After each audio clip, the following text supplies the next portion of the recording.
Everyone, welcome back to my channel. Today I thought we do a tutorial on how I start my layouts on my computer. Now today I am working on a MacBook Air 2019 and the SVGs files that I'm going to use are from Cutley Q Designs. I'm going to work on a camping 12 by 12 two-page scrapbook layout. The paper that I'm using for today on my computer, I always do a square and I measure it 11.5 by 11.5. And today the files that I'm using are from Cutley Q Designs.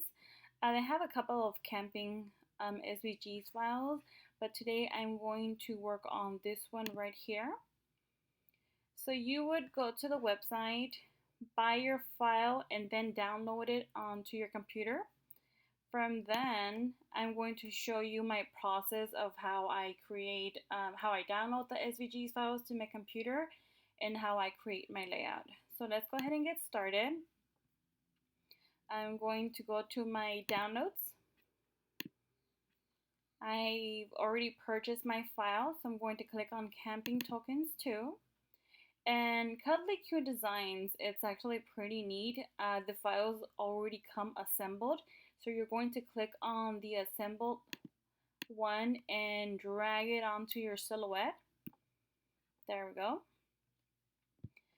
Now I am trying to create a scene layout, scene camping layout.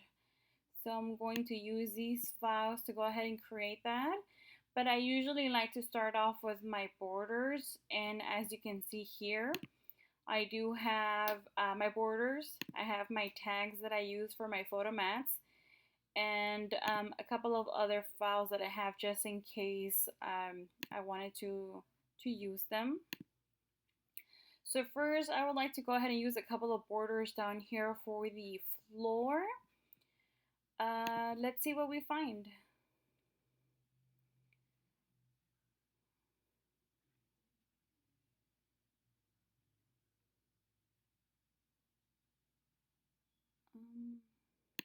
Going to go ahead and try this one.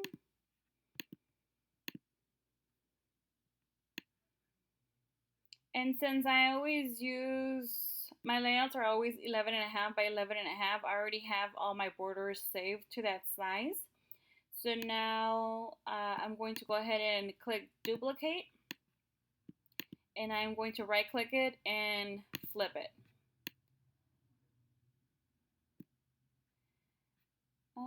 And I usually like to use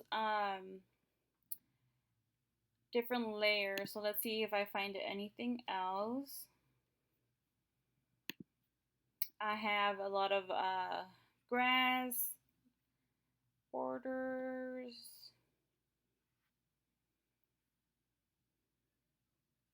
I have fences, but this is a camping layout, so I kind of want it to be more simple.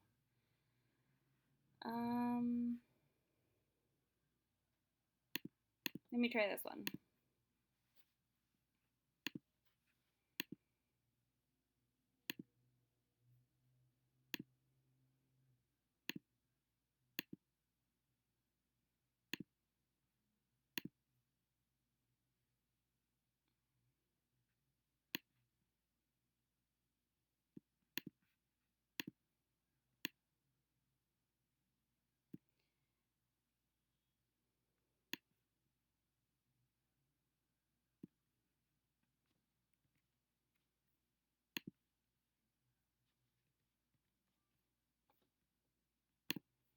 Now I'm going to duplicate it, flip it,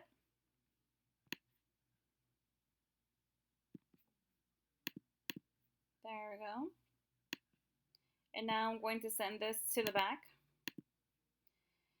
And now I'm going to use my files here to start creating my scene. I kind of have an idea of what I would like to do, but we'll figure this out together.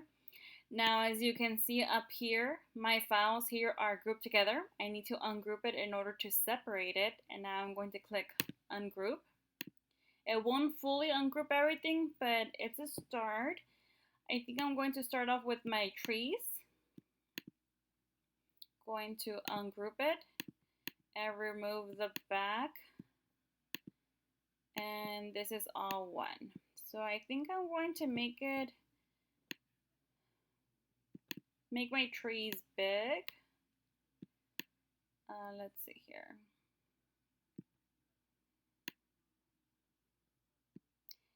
And I could resize it at any time. Now I'm going to duplicate it and I'm going to flip it as well.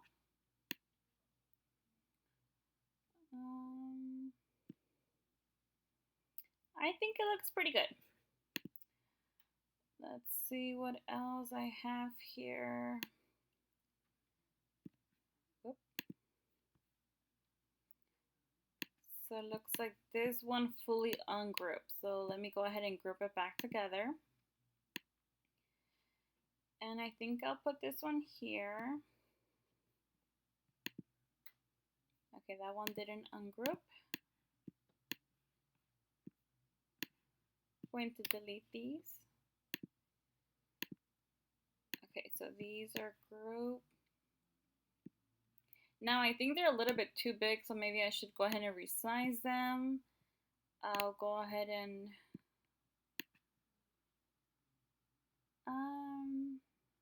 I'll leave them there for now. Now my fire is way too big. Let me go ahead and resize it.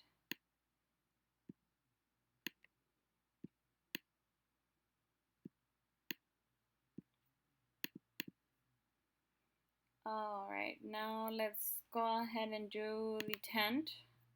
It's also grouped.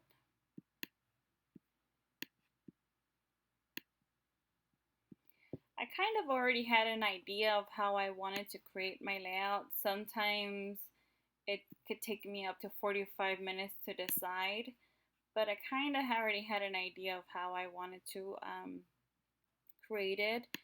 Now this tent,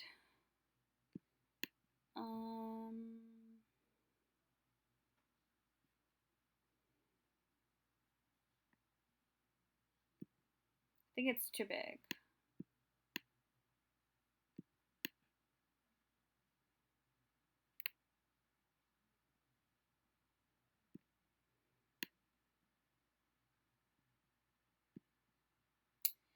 It doesn't really look right here because since this is the back layer, this is kind of like a hill, a mountain, so it doesn't look right that it's hanging out.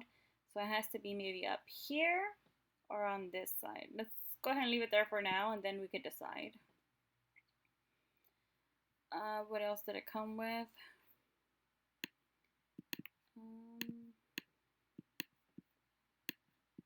Okay. Oops. Go ahead and drag it over here. Make it smaller.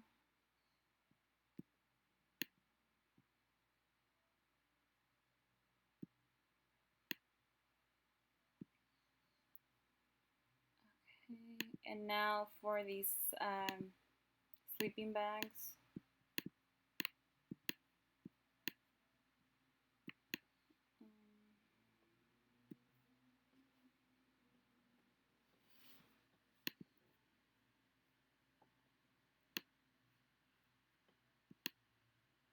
So it's kind of going behind my other file. So all I have to do when it does that, I'm going to click on it and send it to the front. So now it's in the front. Let me ungroup it. The same thing with the tent. It looks weird because it's at an angle.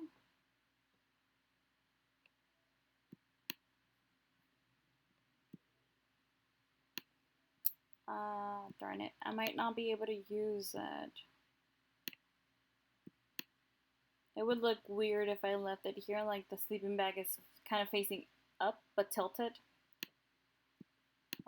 Let me see about this one.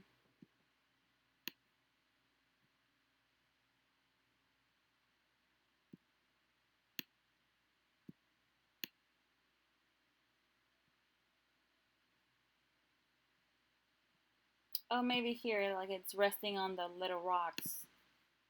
That looks good. So I think we almost used all of the files that I had except for this sleeping bag, but that's okay. We don't always have to use all of them. And now let me add some photo mats. So this is how I have my photo mats. I know they're not really organized, but this is just how I have them. So I use this one a lot. This one's from Little Scraps of Heaven. It's my photo frame 1. I just altered the inner square a little bit. This is another one I use often. This one's from Miss K Cuttables.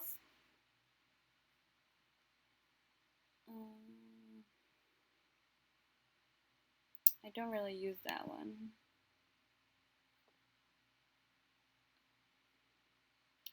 This one's also from Miss K Cuttables. Let me kind of show you. It's pretty neat.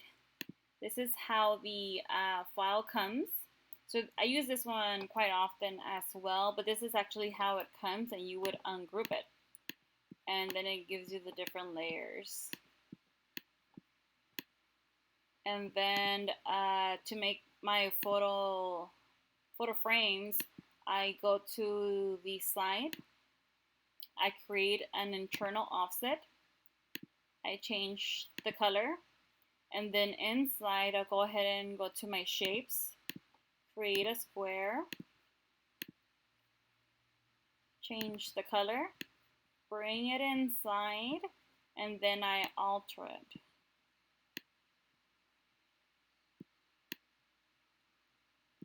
And then I'll go and make another internal offset, and I'll change the color. And then you center it, group it together, and there is your photo frame.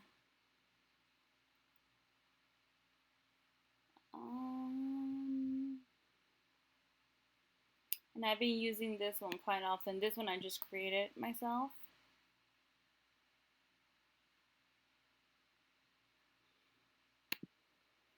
This is a nice journaling tag that I like to use often. It's like a notebook paper. So I think I'm going to use that for my journaling.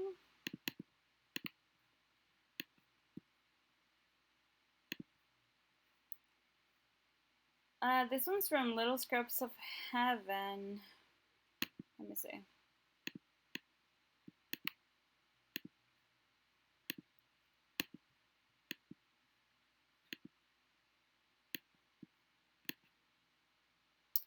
Oh, it's too big.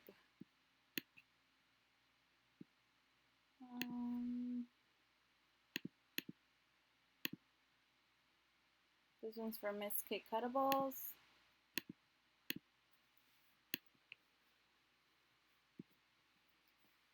This one might be a little bit too big as well. So I'm going to highlight it and send it to the back. So now the tree here, it's towards the front.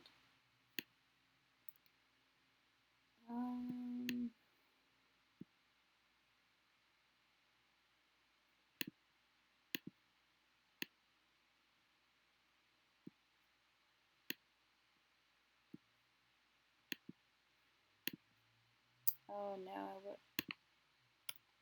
No.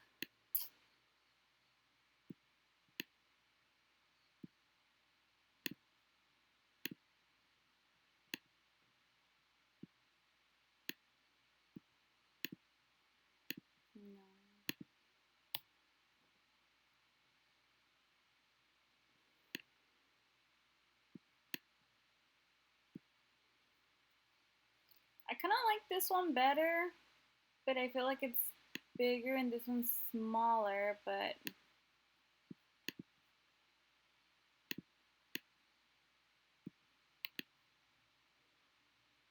so here I would put my journaling card.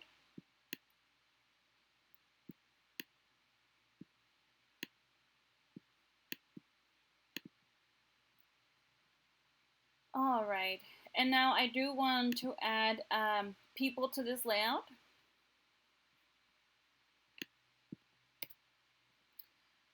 I'm going to go to one of my treasure box designs, save files, and this is where I have a lot of the little boys and girls or the people.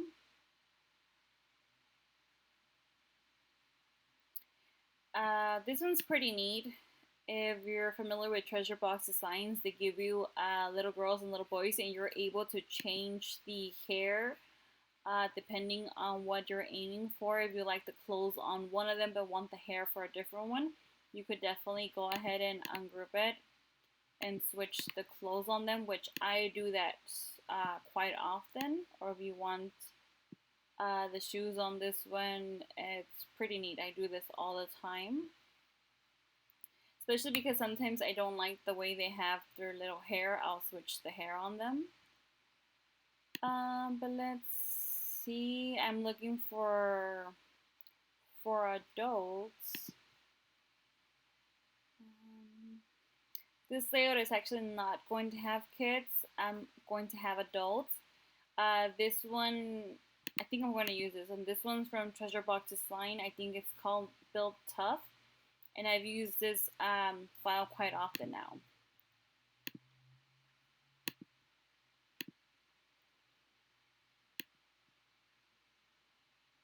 Now this is going to be, this layout, I'm actually creating it as a father and son camping trip. So it'll be my husband and his father. So I'm actually going to duplicate him. So I'm going to use the same file but duplicate it. So that one would be my husband and one would be my father-in-law.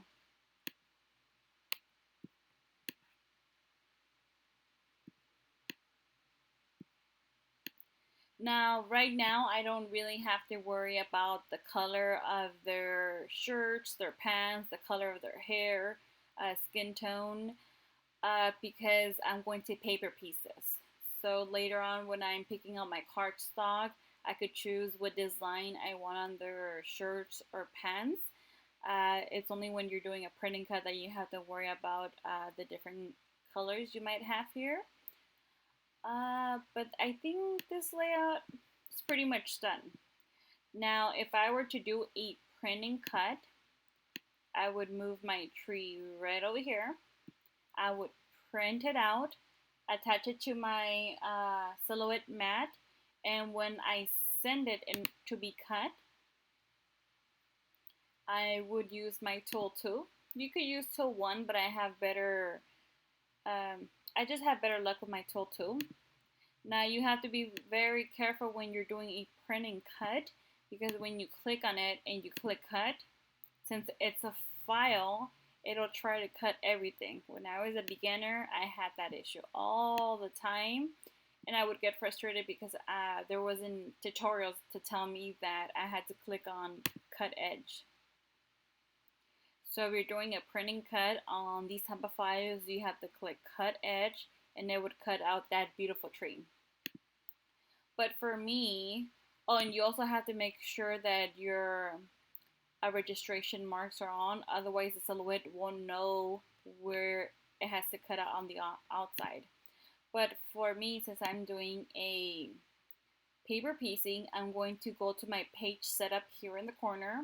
I'm going to click on this third one, and I'm going to remove my registration marks. So click off. Now I'm going to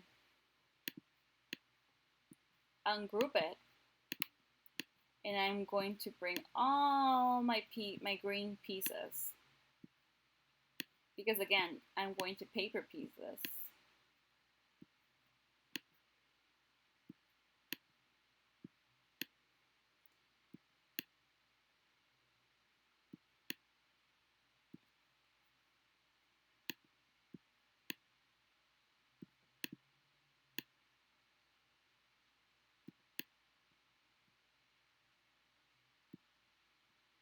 Now I'm going to click send. I'm going to highlight everything, and I'm going to click on cut. Depending on the cardstock that I use, if it's like the really thick basil, I would click on speed 6, force 32, and depending how thick it is, I would pass 1 or sometimes 2. Now, if it's really regular cardstock, let's say from Hobby Lobby, I would put speed 3, force 22, passes 1. And as you can see here, it's on the outside of my mark, so I wouldn't cut it, so I always have to make sure that it's adjusted fine. But right now, I'm not going to cut it yet, so that's fine. Separate them. So you do all your green. You come back. You move it to the side. Next, you do your brown.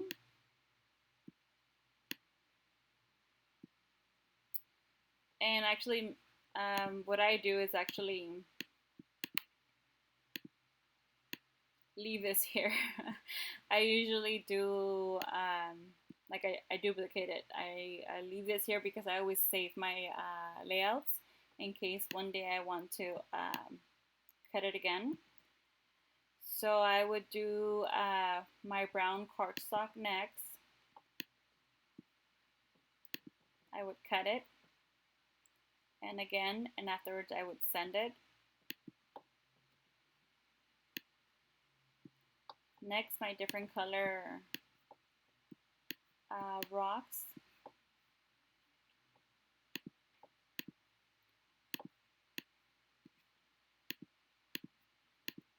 But what I usually do is I duplicate my whole layout and start separating all my colors.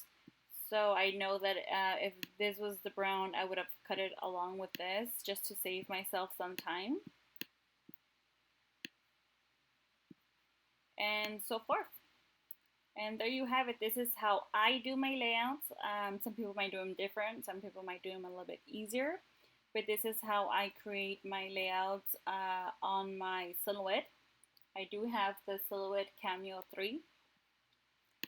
And if you have any questions, please feel free to leave a question on the comment section. Thank you so much. Have a great day.